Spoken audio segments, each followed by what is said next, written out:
उत्तर प्रदेश विधानसभा चुनाव 2022 के चुनावी मौसम में सोशल मीडिया प्लेटफॉर्म पर इन दिनों एक खास तरह की तस्वीर खूब वायरल हो रही है। इस तस्वीर को हो सकता है आपने भी जरूर देखा हो, जिसमें कर्मचारी और खासकर शिक्षक संवर्ग के लोग अपने घरों के सामने एक बैनर या तख्ती लिए खड़े हैं और इस पर लिखा है कि ये पेंशन विहीन शिक्षक का आवास है।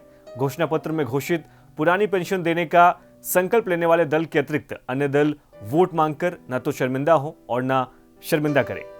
बीते 15 सालों में कर्मचारियों के सबसे ज्यादा आंदोलन इसी मुद्दे पर हुए हैं। ऐसा कोई भी कर्मचारी संगठन नहीं है जिसके मांग पत्र पर यह ना लिखा हो कि ओल्ड पेंशन स्कीम बहाल की जाए। और ये पूरा मामला कल तब और चर्चा में आ गया जब राजस्थान और झारखंड में पुरानी पेंशन योजना को बहाल कर दिया गया और ये दोनों राज्य अब पुरानी पेंशन योजना को लागू करने की सूची में शीर्ष पर हैं। ऐसे में आज इस मुद्दे पर चर्चा करने की 2-3 बड़ी वजह हैं। सबसे बड़ी वजह है उत्तर प्रदेश विधानसभा चुनाव में भी समाजवादी पार्टी और बहुजन समाज पार्टी ने ओल्ड पेंशन स्कीम को अपनी सरकार बनने पर वापस लाने का वादा किया है। बहुत से लोग ओल्ड पेंशन स्कीम क्या है, ये कब और क्यों बंद की गई, इसके बारे में अधिक नहीं जानते हैं। साथ ही ओल्ड पेंशन स्कीम बंद होने के बाद जो नेशनल पेंशन स्कीम लागू की गई वो क्या है, और इन सब से भी जरूरी आपको ये बताएंगे कि ओल्ड पेंशन स्कीम और न्यू पेंशन स्कीम में अंतर क्या है।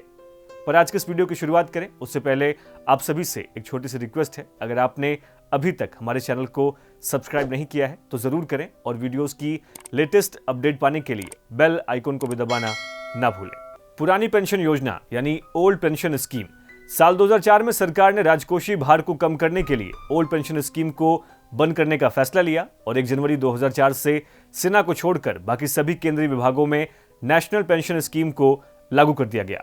अप्रैल 2005 के बाद तत्कालीन प्रधानमंत्री अटल बिहारी वाजपेयी की केंद्र सरकार ने नई नियुक्तियों के लिए भी ओल्ड पेंशन स्कीम यानी कि ओपीएस को बंद कर दिया था। दिलचस्प बात यह है कि 2004 से लेकर 2013 तक अध्यादेश के जरिए ही एनपीएस को बनाए रखा गया और साल 2013 में आकर यूपीए गवर्नमेंट द्वारा पीएफआरडीए यानी कि pension fund regulatory and development authority act पास कर इस योजना को परमानेंट किया गया। यानी अब नेशनल पेंशन स्कीम इसी पीएफआरडीए कानून के जरिए काम कर रही है। हालांकि जब साल 2004 में नेशनल पेंशन स्कीम को लागू किए जाने की बात चल रही थी तो राज्य स्वतंत्र थे, वो ओपीएस या फिर एनपीएस दोनों में से किसी को भी अपने यहाँ लागू कर सकते थे।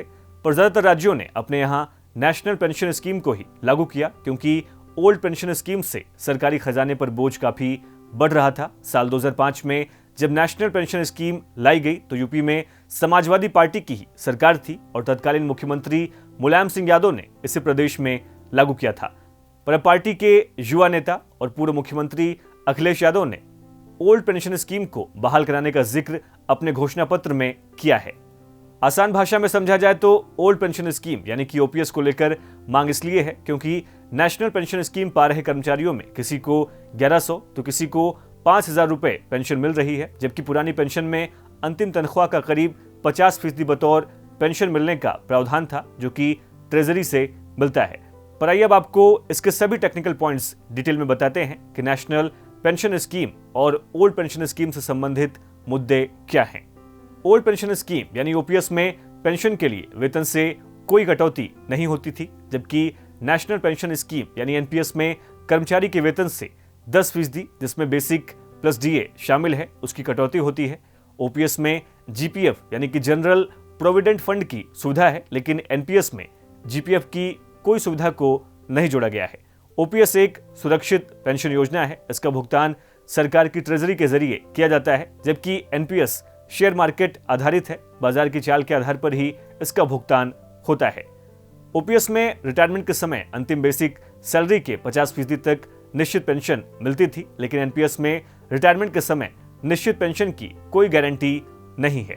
पुरानी पेंशन योजना में 6 महीने के बाद मिलने वाला महंगाई भत्ता यानी कि डीए लागू होता था, लेकिन एनपीएस में 6 महीने के बाद मिलने वाला महंगाई भत्ता लागू नहीं होता है।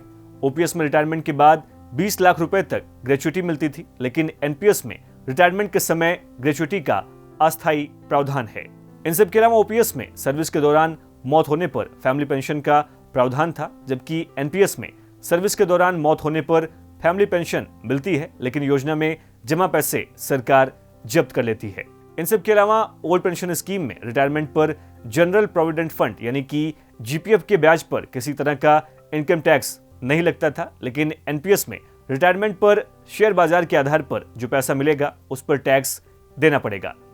और इन सब के अलावा ओपीएस में रिटायरमेंट के समय पेंशन प्राप्ति के लिए जीपीएफ से कोई निवेश नहीं करना पड़ता था, जबकि एनपीएस में रिटायरमेंट पर पेंशन प्राप्ति के लिए एनपीएस फंड से 40% पैसा इन्वेस्ट करना होता है। ओपीएस और एनपीएस में एक फर्क यह भी है कि ओपीएस में 40% पेंशन कंप्यूटेशन का प्रावधान था, लेकिन एनपीएस में यह प्रावधान नहीं है। पुरानी पेंशन योजना वर्सेस राष्ट्रीय पेंशन योजना, इस मुद्दे पर आपकी क्या राय है, इसके बारे में हम इस वीडियो के कमेंट बॉक्स में जरूर लिखें। आपको हमारी ये वीडियो कैसी लगी, इसके बारे में भी हमें इस वीडियो के कमेंट बॉक्स में बताना ना भूलें। यूपी जुड़ी और तमाम खबरों की लेटेस्ट अपडेट के लिए देखते रहिए हमारे चैनल बातें यूपी की।